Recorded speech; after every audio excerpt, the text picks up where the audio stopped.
My name is Aaron Haru. I'm from upstate New York. My greatest passions are my family and, my dogs, my work. I enjoy to play certain sports. I play golf, I play poker. I'm going to be starting up hockey pretty soon, so very excited about that. My name is Erin Mark, and I love to travel. I don't think there's anything better than the smell of a new beach, the sound of a new city, the taste of a new cuisine from a restaurant I've never been to. I don't think life is meant to be lived in one place. I also love to run. I'm a big runner. 4 years ago, I was sitting in the hospital with this pick in my arm, and I started reading this blog by Ronnie Sharp called Run, Sick Boy Run. He has cystic fibrosis, and he really inspired me to take up running and all the great effects of running for CF that would only help me. So I've been running ever since. My name is Sydney Reichart, and I really enjoy playing volleyball and going out with my friends and painting and designing clothes and just being a normal teenager. I would never let cystic fibrosis get in my way. I want to fulfill every dream that I have, and I want to travel the world and be myself and not have to be dragged down by some disease that happened to be given to me. It doesn't affect me in any way. I would never let it cut into my soul. My biggest hardship was getting through transplant, getting up to transplant. My CF was exacerbated beforehand and made it very difficult to breathe, very hard to do simple tasks. Brought a lot of stress. I had to stop working at my full-time position and go out, so that created a little bit more stress as far as financials. I was on oxygen all the time, so I'd carry around an oxygen tank. Just walking throughout my yard from the garden to my house, you would start to get winded, and it just makes everything more difficult to do, even the smallest of tasks, and to the point where I had to get hospitalized and get transplanted. The primary difficulty I have is just the fear of knowing, no matter what I do, how hard I try, how many nebulizers I do, or many miles I run, that sometimes you're not able to control CF. And I'm a very controlling person as far as my health, and like to have everything be regimented on what time I do things and to try to take the best care of myself as possible. And for me, the hard reality is sometimes no matter what you do, it might not work. And I think that's been a hardship for me, knowing that. I'd be lying if I said sometimes that, I didn't want to kick and scream and cry that I have CF. But at the end of the day, it doesn't define me. It's only made me more thankful and grateful for everything that surrounds me. Every day I wake up breathing, it's a freaking victory. So I just, I'm happy about that. I have a lot of issues with time management because I have to get up so early for school already, and then on top of that I have an hour's worth of medication I have to do in the morning. So I have so much that I have to do and get done in a certain amount of time, that between my therapy and then pricking my finger and getting my blood sugar tested and this and that and all this stuff, it definitely adds up quickly, and it goes by a lot quicker than you think it does.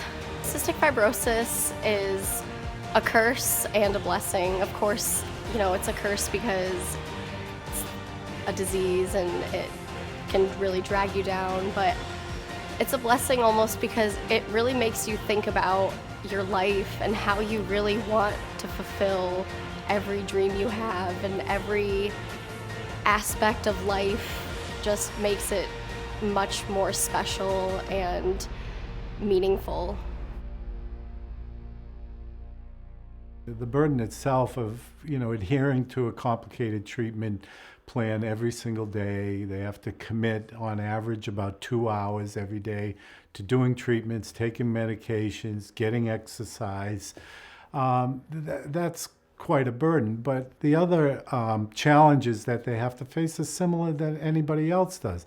You know, you're out work sick for a couple weeks, you don't have paid leave time. How are you going to pay your bills? How are you going to support your family? And they know that they can make a request.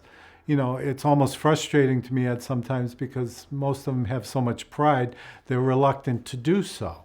And I have to kind of remind them that this is what the Crandall Foundation is for. This is what the generous people that give to the Crandall Foundation want to happen. They want them to be able to improve the quality of life, to decrease the stress in their life, whether it involve paying a car payment or sending a kid to a summer camp that the family couldn't afford. The range of requests run the gamut, and you know, they're all very legitimate requests that certainly do fulfill the mission of the Crandall Foundation.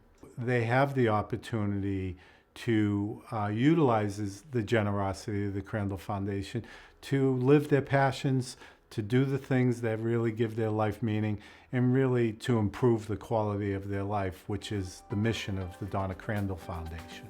The Donna Crandall Foundation is amazing.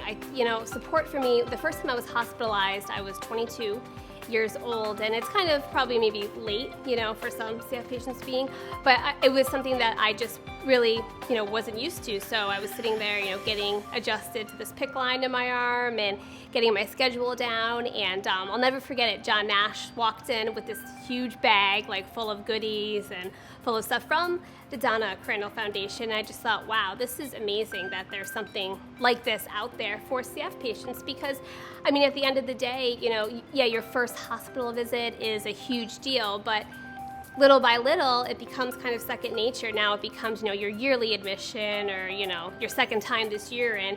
And no matter how many times you're in, whether it's 1 or 1,000, you know that the Donna Crandall Foundation is going to be there for whatever you need, whether it's a goodie bag, whether it's parking passes, if it's something financially. And I think having that as a support system and knowing that they're not going to give up on you, I think that's huge, especially in our community. The Donna Crandall Foundation really provided an umbrella during my toughest time during transplant by providing, financial services or aid, that really helped out during the time I was admitted, and I was there for quite a bit of time, just helping out with the hotel and helping out with travel for my wife, and it definitely made it a lot easier, and so where I can just concentrate on just trying to get better as opposed to worrying about my financial situation as much. It was definitely a comfort for that. I remember once I was in about second grade and I had gotten really sick, my lung function had gone down a lot and I needed to stay in the hospital for about a week. And I remember being so sad about it and really not wanting to go at all. And when I got there, I was immediately greeted by them, and they really helped me, and they gave me a big basket of candy and toys and all kinds of things. And it really made my stay there a lot more enjoyable, because if I hadn't had that, it would have been, miserable. Another great investment from the Donna Crandall Foundation is the living room at Albany Medical Center. Right in the middle of Albany Med on E5 is the living room, a beautiful place where CF patients can gather with their families. They can go and sit in this beautiful room and relax with their families and watch TV and sit on nice furniture and just feel for a little while maybe they're not in the hospital.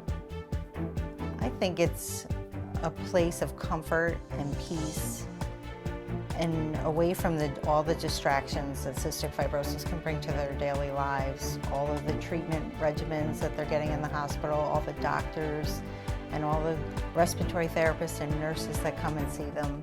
They're not in the living room. It's just for the CF patients and their families. It is so peaceful and beautiful, and the colors and everything about the room. It's just a blessing. It's just a blessing for CF patients and their families.